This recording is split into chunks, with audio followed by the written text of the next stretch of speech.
Working harder alone won't build a lasting real estate business. The most successful agents are not just busy, they are organized. Systems create consistency and freedom in your day-to-day work. Without systems, growth quickly becomes stress and chaos. Start building the invisible infrastructure before your first client arrives.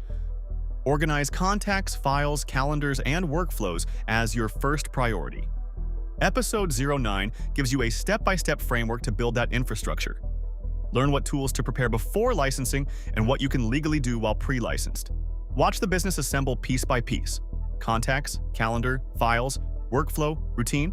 Preparation creates confidence, and a systemized business scales without chaos. Episode 09, Business Infrastructure. Systems before day one drops Thursday. The best businesses are built on systems, not just hustle.